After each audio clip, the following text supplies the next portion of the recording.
Okay, hello boys and girls. This is JC, and we're gonna try something today. We're gonna try doing a video, and hopefully this will turn into something that is gonna help you guys. Anyway, this is the first one, so just bear with me, and I apologize ahead of time.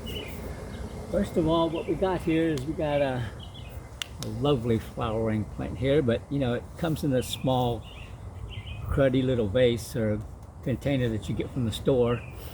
And this is one that I brought back from the dead. See, it's still recovering. The leaves are you know, a little brownish and a little worn, but you know, it is coming back to life, and it's about to explode in flowers. So anyway, let's give it a little bit better home, so when a customer buys it, they have something they could leave it in the pot for, you know, a little while until they're ready to deal with it. So what I do is, it's just slightly bigger, but I'm big on recycling, you know. So anything and everything goes into my potting mix. I mean, depends on what's on the menu. Sometimes we got eggs for breakfast, so they get eggshells. Almost always coffee and tea bags, that is, and you know, coffee with the filter and the grinds. Although you don't want to put too much coffee in there because it is a little acidic. So anyway, mixed up the coffee grinds in here, and I thought I had a paper filter, but I guess oh, here it is. Yeah. So what I like to do is I like to put it in the bottom of the pot so water doesn't just free flow, you know, like there's no tomorrow, like Niagara Falls.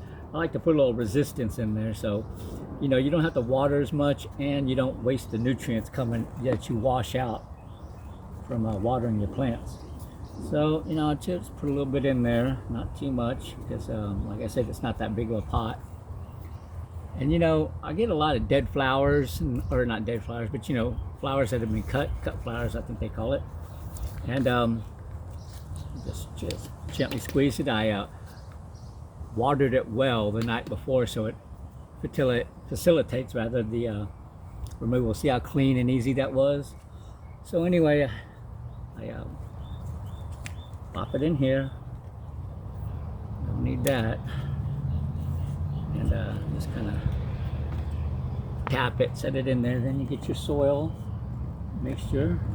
Like I said, I waste nothing around here. Nothing gets thrown away unless I can't do anything else with it.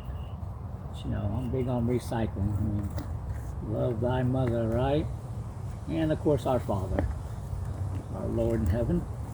Anyway, just I'm doing this. I'm just, you know, filling the gap here and packing it down. When I got it from the store, it was real lightweight. You know, they put as little as they can in their, you know, soil, that is, because one, it's weight for shipping, and two, it's you know, it's more money in the initial cost, the overhead. You know, so they want to cheap out on you. That's why they use these really cheap, flimsy pots, and well, you know how it is. That's just marketing for you, and I can't say I blame them. So anyway, I'm just kind of mashing it in, filling in the void here. You don't have to get it real, you know, a whole lot. You don't have to do that good of a job on it. Just, you know, because once you water it, you're gonna see what I do is I kind of pack it in a little bit. I want to try to pack as much dirt as I can in there. Like I said, the water will do the rest of the job, but you know, I want to give the customer something that they could just not have to deal with for, you know, a few months, unless they decide to put it in a bigger pot. You know, that's their choice. And in which case, then they have some excellent dirt here. So I put in as much as I can pack in here, and I don't want to squeeze it too much, but you know, I do want to put a sufficient amount in there. So I'll just set this down here, and I'll show you guys another one I did earlier This one is in a clear one. If you can see, there's, I don't really want to turn it upside down.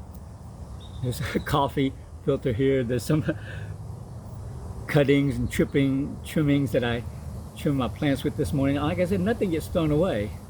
So this is a fantastic little flower. It's a double leaf begonia, I believe. I don't recollect the scientific name, but on each of these flower clusters, it's double petaled. So and as you can see, it's not real bright today. It's cloudy out here. Yeah, this is going to be a really sweet little plant. I've never seen a double petaled one before. Anyway, so we do that, and then we get ready to water them, and that'll pack the soil in better. And that's it for the first video. Tell me what you think, how I could do it better, and we'll see you next time, hopefully. Thank you. Goodbye. Okay, we're back. I just thought I'd just finish off this video, make it complete. So we got our water hose now, and we're gonna give her a little shower. You know, I always like to do mist, you know, kind of, I don't know, in my mind, of course this is just me tripping, of course, you know, it makes it seem like it's a more natural sort of thing, but also it just prevents overwatering, which is kind of easy to do. Yeah, that needs to settle down, or drain down rather. And we'll get this little baby.